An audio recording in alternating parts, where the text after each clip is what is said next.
Hi, welcome to another session of Seeking Insights for Solution, SIS Table Talk. And with me today, we have Susan Green, Lonnie Mathis. Dale Curran, and you are. and I'm Pearl Jones. We've been having quite a few conversations that center around race. And today's discussion, I'm going to ask my friends, tell me what you feel your privilege is and what it means. I have never been fearful of going anywhere because I'm white. And I realize that is truly a privilege because I've been in situations where people were looked at differently because their skin was darker. And they actually feared coming to my house because they knew I lived in a white neighborhood. And I just felt so helpless because when I went to their homes, I did not have the same fear. Did you always feel like that, or did that basically evolve as a result of being part of SIS? No, I think I always felt that. I grew up knowing no Black people until I went to college. So I really didn't have any experience. When I went into the workforce, even like summer jobs, that's when I finally worked with Black people. And we had a great time together. I never really talked about it. But I know my father was really afraid that if I went to one of their neighborhoods, because I grew up in Boston, everything was very racially divided, but more so ethnically divided. You know, you better be careful. So what about you? As far as discrimination and feeling that I'm not discriminated, I just feel like as I was saying before the topic arose, I'm free to do whatever, I've never really had to worry about going any place, addressing anyone, fearful driving at night or being pulled over for a ticket. And also we've had advantages. I was a sociology major, and all the advantages of home ownership that we had, and being able to, I know after World War II and the GI Bill, there were some areas where you could get a GI loan and Black people were discriminated. I know on Long Island, Levittown would not allow Blacks. We have a home in Long Beach Island in New Jersey, and I didn't realize that there's a certain development there. They had in their contract, you couldn't be Black or Jewish. So, it's kind of an eye opener to me, all these things. So. But you know what? We all have prejudices. By virtue of being raised in this country, you're raised with racist beliefs and attitudes. It's everywhere. It's on TV, it's in church, it's literally everywhere, the beliefs and attitudes. So how could we not walk with them? How do we eradicate it? Challenging them, looking at the truth of what is and what is not. There are those who would look through it, depending on what lens you look through, who would say that you not being exposed to Black people was a great privilege for you. But there are those who may look through another lens who would say how limiting that was for you. I wasn't ready for the world. And my grandchildren live in San Francisco. They have a totally different attitude. Matter of fact, my oldest grandson said to his father, "Dad, are you going to give me the talk?" And my son-in-law goes, "What are you talking about?" Now, my daughter knew. He says, "Well, Emory and Brighton's fathers gave him the talk." My daughter said, "Connor, you probably don't need the talk, except because you're with them all the time. You might be a second target." After they beat up Emory and Brighton, because you were with Emory and Brighton, you might be, also. So you need to know about it. So she gave him the talk. It's interesting. I didn't know that white parents were giving their kids the talk. Because the talk that we give our male children is how to behave with the police officers. Right. How to behave out in public, what to do, Mhm. what not to do when it comes to those others that may view you differently. But I never knew that white people were giving their kids that same talk. I think it depends where you're raising your children. Hmm. You know, they have Asian friends. Matter of fact, I think Connor is probably one of the few white kids Mhm. that are in their social. I have a circle. white nephew, Joseph, blonde hair, blue eyes, who lives here in Florida, and he and my other nephew are like brothers together. And I've had to give them the talk together Mhm. of when they go out, because, and just like that, Joe, you could be a second target just because you're with AJ. Right. Or you may be the pivotal point that keeps things from happening. That brings up a situation that occurred in my family. My grandson, he had to have a surgical procedure in Houston when he was very, very young, and he's very, very fair. Okay. And when my daughter was filling out the paperwork for him to receive his surgery, they put as his ethnicity white, and they thought my daughter was the nanny. And they couldn't believe that she had a child that was that fair. Mhm. So when you're talking about the talk, it's interesting. It means something totally different for us than it means for you. And even now,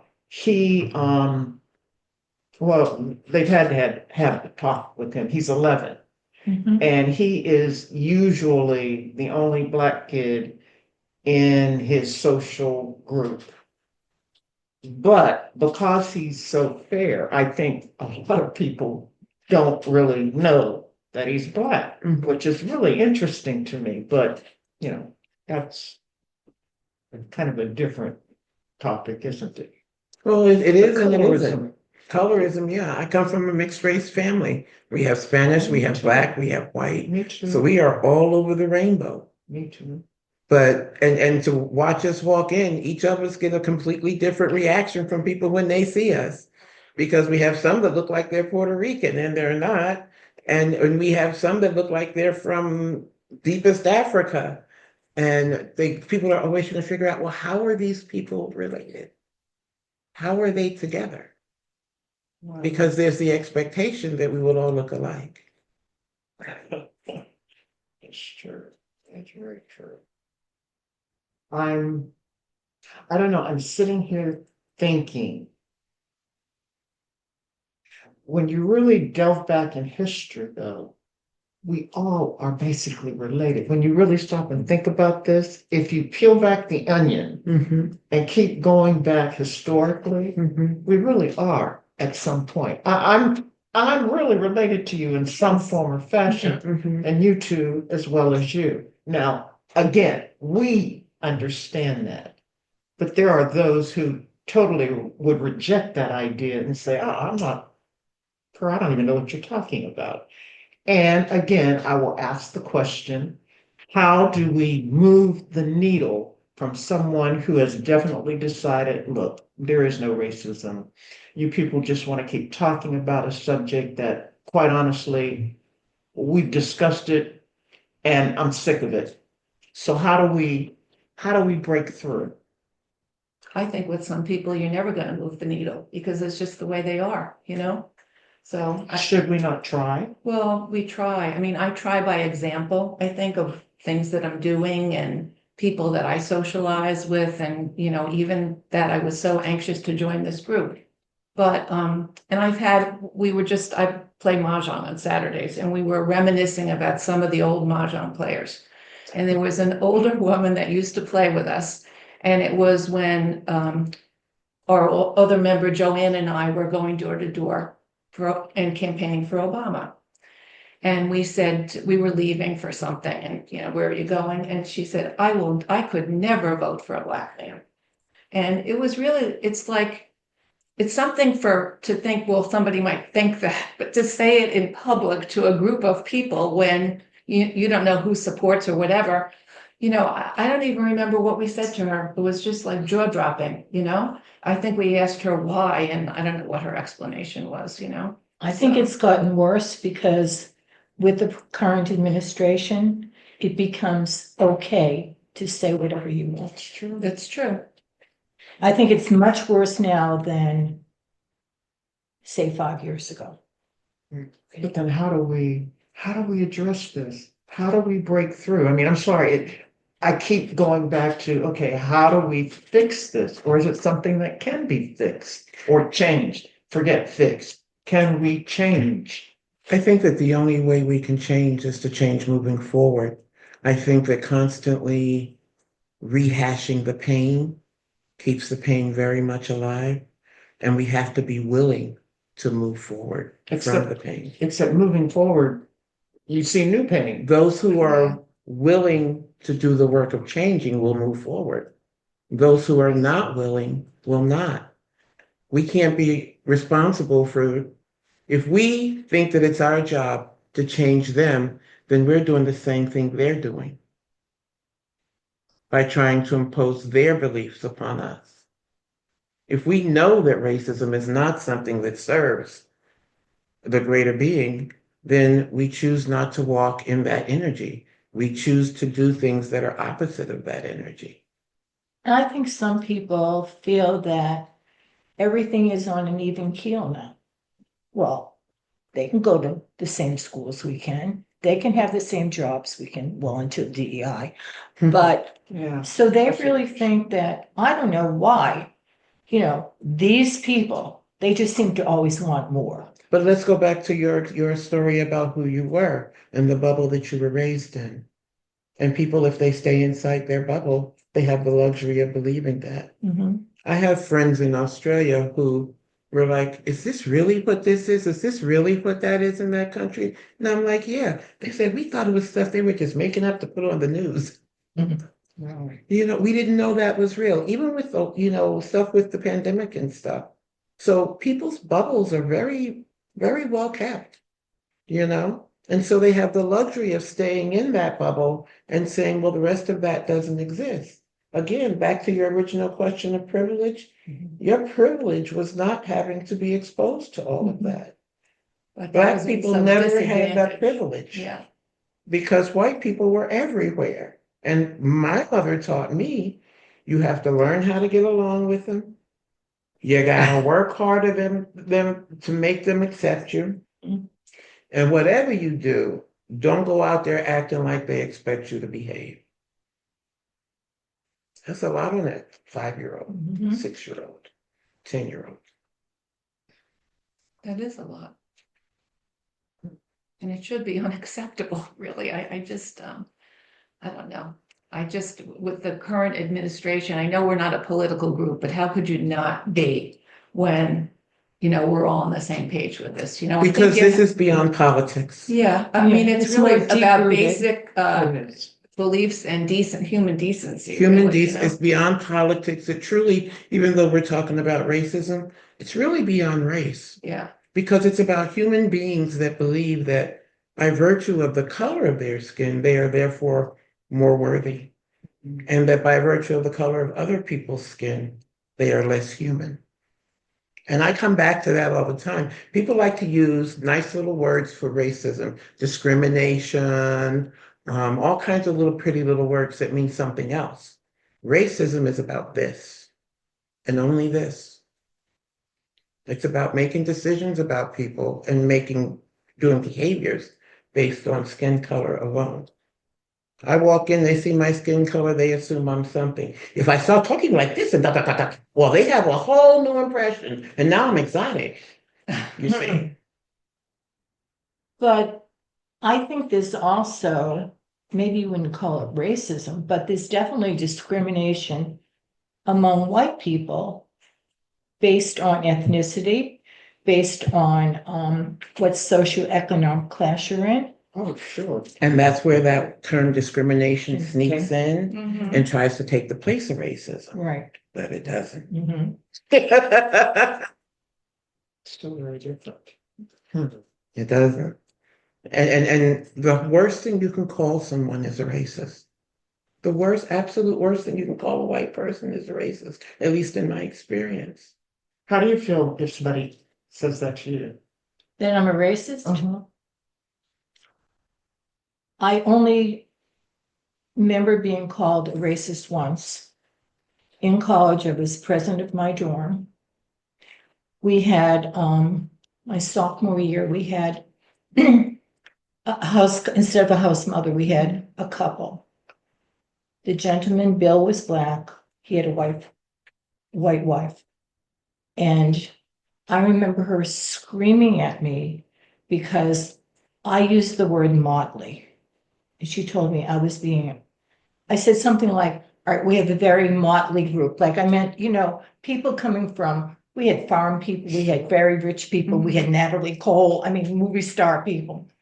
And she laid into me for using that word, you were a racist. And Bill came to my defense. And I was like so impressed that he would do that. The other time I felt discriminated against was my last year teaching in a very heavily black school. And I was pregnant. I had been in school for 5 years. And I didn't wear maternity clothes until the last week of school. And I'll never forget this kid, Archie Berlaire. We got along great, never had a problem. He screamed out when he saw me in maternity clothes, I hope that baby dies. And I was like in shock. And I called the principal and I said, you've got to remove him. Right now, I cannot have him in this classroom because everyone else. And they called his mother in. And I remember Mrs. Blair, you said what to her? She went up and slapped him across the face.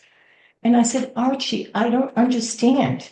We've never had a problem. Why did you say that to me? He says, because it's just another black man another white person to subjugate me. And the mother's looking at him. But this was right after the Newark riots, the Edgewood Park riots. Oh. And they had these Saturday groups where they were taking these kids.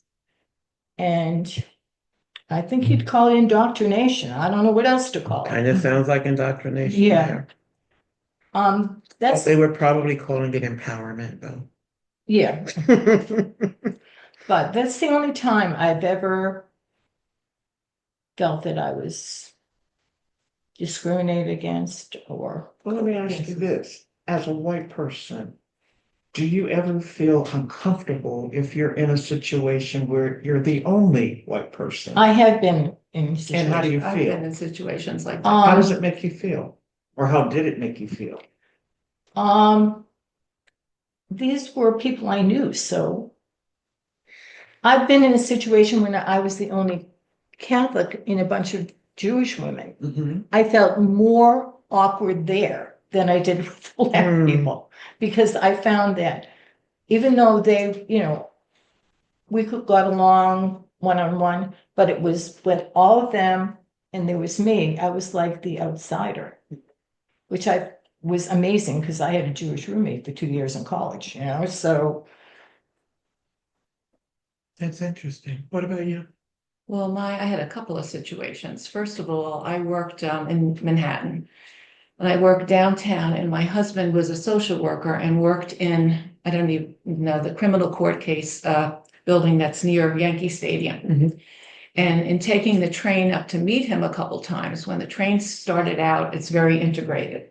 By the time I got up to Yankee Stadium, I was the only white person. But it really made me reflect on what it feels like to be a black person among white people. Then I had another situation. My husband went to college on a basketball scholarship and brought me to, I'm trying to think, it's a beach, not Coney Island, some beach near the Throgs Neck Bridge, Orchard Beach. Yeah. Okay. Anyway, so we go like pre-dawn just about so he can play basketball, and he knows I'm a sun worshiper. So I'm lying on the beach and I fall asleep on the beach. 2 hours later, he's still playing basketball. And I sit up and the beach is crowded now. I'm the only white person. I think I startled more people than startled me. It was just, but again, it made me feel like, gee, this is what it's like to be a Black person in a white world, so. And just Very pause there for a uncomfortable. minute, because there's a lot of people who wouldn't have gone straight there with it. They'd have gone straight to fear instead. Mhm. Well, They'd have set up and looked around and said, oh, I gotta get out of here. no, I think it's the environment that I was brought up, even though the town I lived in, there were very few Black people. My mother was from Queens, we were like city people. So I think we just had a lot more exposure, so anyway. And I'd like to think I'm not a racist, so I'm sure I'm a racist. Like I said, what I learned in the book was really, we have racism, racist privileges, Mhm. we'll say, Mhm. so. And what do you do with a relative when I was trying to, he was the one who said, what do they want? They can do whatever. And I said, wait a minute, you realize that we have generational wealth. Our dad, WW2, when he came back, he was able to use GI Bill. Mhm. People who fought with him in, Germany didn't have that. He didn't know that. Right. So I thought maybe that would try to educate him. Mhm. And he goes, well, when I worked at the airport, my best friend was Black. I said, okay. Like, and my sister-in-law's just shaking his, because he is, but Maybe that's where you start asking him, well, if you thought that was your friend, so what was his wife's name? How many kids did he have? When did you guys go out to dinner? Did you guys go to shows together? Because one of the things in starting SIS that Trish and Gina realized is we knew each other across a meeting table, they said, but we didn't know each other and who we were. So when someone, my thing is to not get mad. So when someone comes to me, well, my best friend is Black, really? Do you all go out to dinner together? Yeah. Do your kids play together? Help me to understand that. I wish that I had a situation about 2 weeks ago where my neighbor came across the street and he said, I know you live alone, so I just want to warn you. The other night, I was out somewhere and someone came to our door. And I always tell my wife, don't answer the door. Now, this isn't Grand Haven. It's not like we're in the middle of, a big city. And she answered the door, and a Black man was at the door. I was like, he claims he was lost. I said, I know who that was. That was Lefty. He has Alzheimer's. He goes, I wish I had this guts to say to him. And afterwards, you always think, I should have said, if it was a white man, would you have said there was a white man at the door? So I wonder when that door opens the next time for you to say that, if you'll say it. I will, because afterwards I was so angry with myself. Mhm. Because, he goes, oh, well, he was probably looking for your house. I said, no. He probably snuck out of the house while his wife was in the bathroom. He gets lost. He has dementia. What I wanted to say to him was, I feel safer with him than I do with you, But it's that energy of fear that's so deeply planted in what is not known, Mhm. in the unknown. Because he's probably as unexposed to Black people as you are. But he has a whole picture built of what a Black person, a Black man would mean, and no experiences of what is true, but what it would mean. If he does it again, I will speak up. Because afterwards I was like kicking myself. And then the key is pat yourself on the back. Because ain't nobody waiting to pat you on your back. Yeah. But the minute that you stand up to even 1 second of racism, you're a part of the change and not a part of the problem. Mhm. The minute you choose not to be silent, to just speak the truth of what you know, and not because you want to change somebody's mind, but because if a lie is going to put out there, put the truth there too. Mhm. Thanks for joining us for this episode of SIS Table Talk. And we hope you'll come back and join us again, or maybe join the table. Oh, that's good. Yeah. Yeah.